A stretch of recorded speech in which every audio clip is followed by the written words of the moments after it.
창작자들을 위한 신화들을 집 신비한 한국신화! 네, 반갑습니다. 오늘도 연구자님들과 함께 한국신화 이야기 계속 해보도록 하겠습니다. 이것이 신화다, 한국의 신 바리대기라고 얘기를 해주셨어요. 이것이 신화다, 이게 무슨 말인가요 이게? 그 역경을 극복하고 네. 신으로 거듭나는 게 한국 신화의 가장 큰 특징이라고 했잖아요. 네네. 바리대기가 그걸 가장 잘 드러내줘요. 음. 가장 역경도 많이 받고 전국에 퍼져 있거든요. 어. 바리대기 이야기는 네. 제주도를 제외한 네. 한국 전역에 퍼져 있고 그 음. 지역마다 전승도 다양하고. 그 바리대기 신화의 지역이라든지 특징 같은 거 저번에 지역별로 좀 다르다고 하셨는데 그런 거 좀 얘기해 주실 수 있을까요? 그 지역의 특징별로 진짜 좀 차이점이 많이 보여요. 예를 들어서 바리대기가 처음에 버려졌을 때 네. 누가 주워가느냐, 여기에서 뭐 노부부가 주워서 키웠다, 아니면 뭐 용왕이 데려가서 그 용궁에서 키웠다, 동물들이 데려가서 동물들 사이에서 자랐다, 이런 식으로 이제 처음 성장 시작부터 결말 부분까지 다 다르거든요. 결말 부분에서도 바리대기가 돌아가는데 병사들이나 희광이라는 그 살인 청독자 같은 거거든요. 아마 그 망나니 같은 존재인데 그런 존재가 바리대기를 죽이러 온다.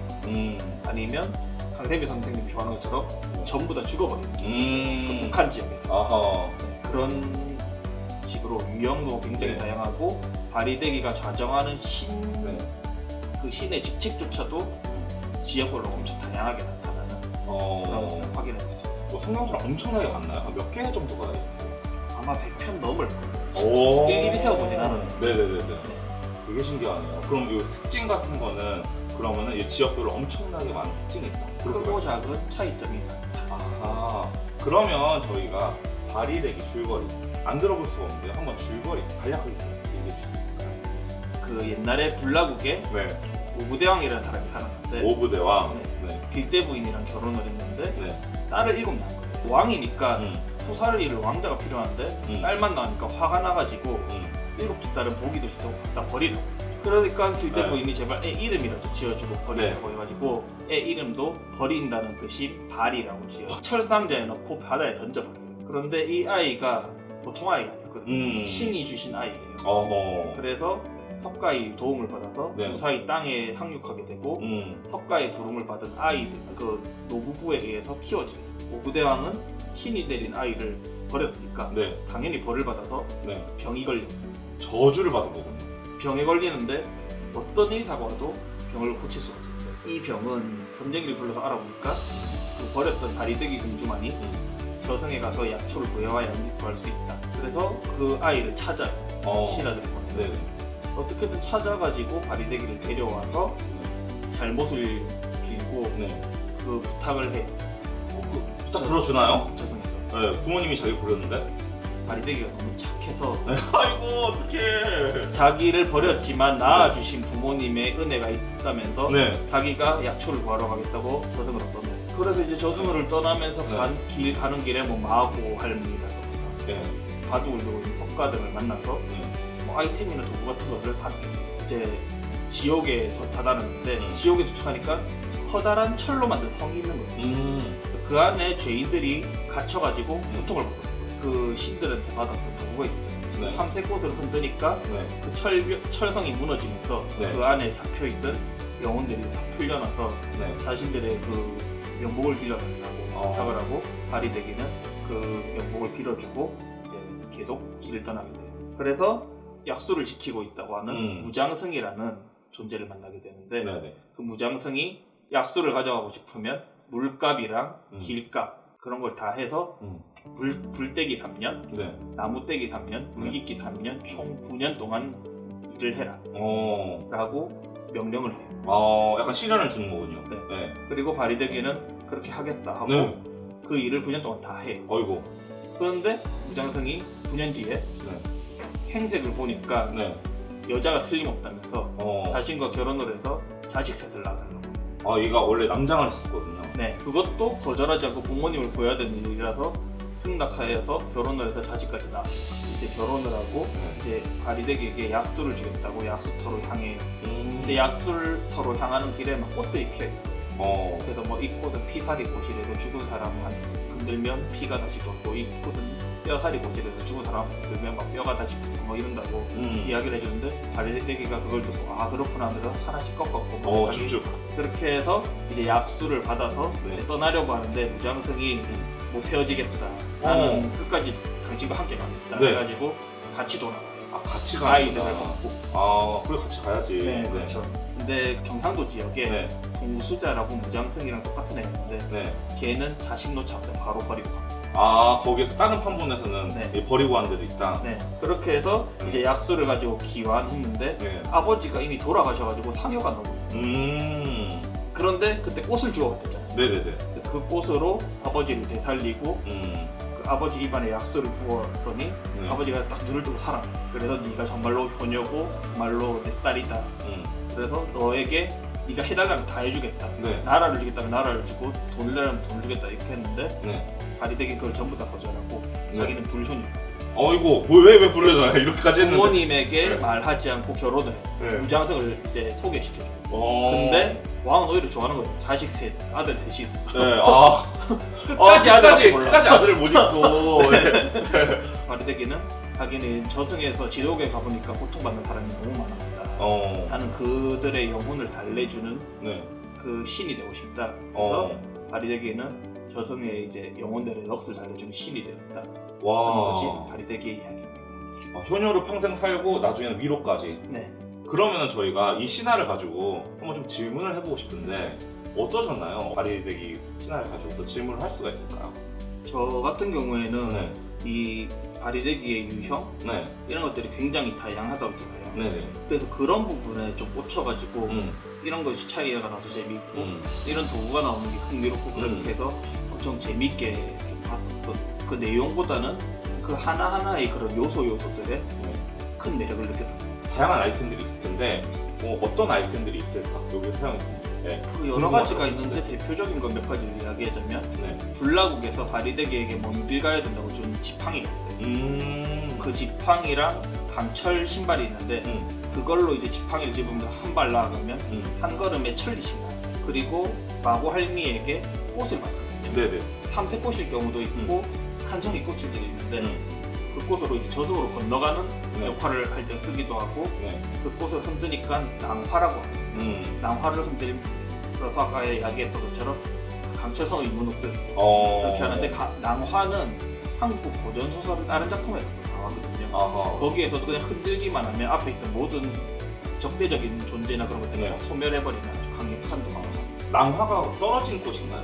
뭐 아니면 그냥 특별한 꽃인가요? 특별한 꽃을 말하는 것 같아요. 아, 네네, 알겠습니다. 아, 그럼 어떤 질문이 드셨어요? 저는 좀 이쪽은 아이템, 괴물, 게임 쪽이라면 저는 좀 이야기에 대한 질문인데요. 네네. 저는 사실 바리대기 이야기 별로 안 좋아합니다. 그래서 왜 이렇게 바리대기는 착하기만 하고 이렇게 고생한 이야기가 전해질까? 저는 이게 제일 궁금했어요. 아하. 그러면 신화를 어떻게 해석할지 요즘에 최근에 연구자님들이 보시는 요즘 연구 방향은 좀 어떤가요? 일단은 크게 4가지로 나눌 수 있는데요. 첫 번째는 저 같은 질문을 하는 사람들이 있었어요. 연구자분들이. 그래서 왜 이렇게 바리대기는 고생만 하느냐. 네네. 그래서 여성주의 시각에서 이 가부장제한에 하에서 고통받던 당시 상황을 바리대기 이야기에 잘 담겨 있다. 담아낸 거다. 이런 시각이 하나 있고요. 두 번째는 바리대기의 일생을 보면 우리가 학교에서 중고등학교 때 배웠던 영웅의 일대기적 구조에 좀 부합하거든요. 그러니까 비범한 출생, 어린 시절 고난을 겪고 조력자의 도움을 받고 뭐 이런 거에 좀 부합해서 바리대기가 그냥 고생한 게 아니라 얘는 여성 영웅이다. 이렇게 보는 시각도 있고요. 그리고 세 번째는 재창작이 되게 많이 됐어요. 그래서 소설이나 동화책으로 어떻게 재창작되는가 이쪽에 관한 논의가 있고 마지막으로는 이 바리대기 이야기를 가지고 아이들에게 어떻게 교육할 것인가 어떤 점에 초점을 맞춰서 아이들에게 전달해야 되는가 이런 연구들이 진행됐습니다. 되게 연구 방향이 되게 많은데 아까 말씀하셨던 그 재창작 사례 있잖아요. 그런 게 좀 궁금하거든요. 바리대기 재창작 같은 경우에는 일단 게임이 만들어져 있긴 해요. 바리대기 게임이 있군요. 네. 적들 잡아서 아이템 파밍하고 그걸로 점점 강화하고 그런데 저는 그 게임 좀 별로이거든요. 왜 어떤 점? 바리대기라는 이름만 가져왔지 네. 아무런 상관이 없는 스토리거든요. 아. 그리고 거기에 나오는 도구들도 바리대기 원전에 나오는 도구 같은 건 하나도 없고 그냥 전부 다 그냥 다른 게임에서 보던 것 같은 그런 도구들이고 게임 최종 보스가 무장승이에요. 이거 좀 말이 안 돼. 이런 식으로 만들 거면 굳이 바리대기라는 이름이 필요한가? 원전이랑 너무 다르다. 네. 굳이 바리대기가 안 하고 그냥 네. 투자적인 게임으로 해도 되지 않았나 그런 생각. 연구자 입장에서는 진짜 그렇게 생각할 수 있겠네요. 또 얘기해 줄 수 있을까요? 네, 그 소설로는 황석영 작가의 바리대기가 있고요. 그리고 최근에 다음 웹툰에서 김나인 작가께서 바리공주 웹툰을 그리고 있는데 저 봤습니다. 네, 그게 되게 재밌어가지고 재밌더라고요, 진짜. 네. 그리고 바리대기 얘기에 우리 옛날 이야기 이것저것 요소들을 많이 갖고 오셔가지고 읽어보시면 되게 옛 이야기의 매력을 느끼실 수 있는 좋습니다. 그러면 내가 보는 한국 신화, 그래서 아까 질문했던 것들을 궁금증을 풀어보는 건데 한번 좀 얘기해 보도록 하겠습니다. 바리대기가 유독 힘든 일이 많이 연속으로 일어난 굴곡진 인생을 살긴 했지만 사실 우리가 인생 살다 보면 바리대기만큼은 아니더라도 힘든 일이 있잖아요. 네네. 그리고 이제 바리대기가 나중에 무조신, 그러니까 무당들의 신이 됐다고도 하는데 거기에 좀 키워드가 있을 것 같아요.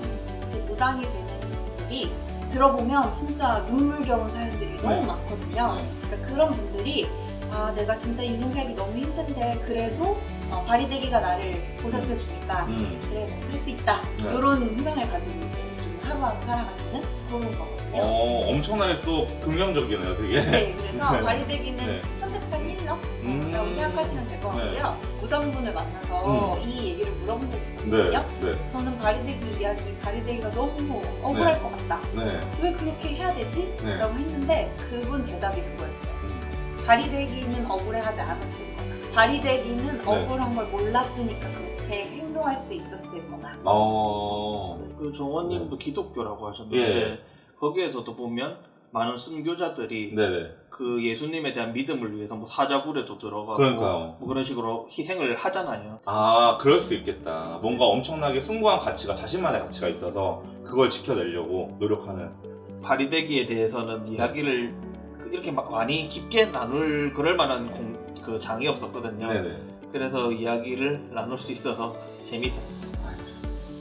바리대기 이야기나 뭐 이것저것 접하시고 좀 거부감 가지시는 분들이 있더라고요. 우리 네. 신화에 네. 여성들이 너무 고난사다. 네. 주인공들이 너무 고생을 한다. 근데 고생에 좀 의미가 있다. 이런 거를 좀 전달하고 싶었는데 좀 얘기하면서 잘 들어서 기분이 좋네요. 네.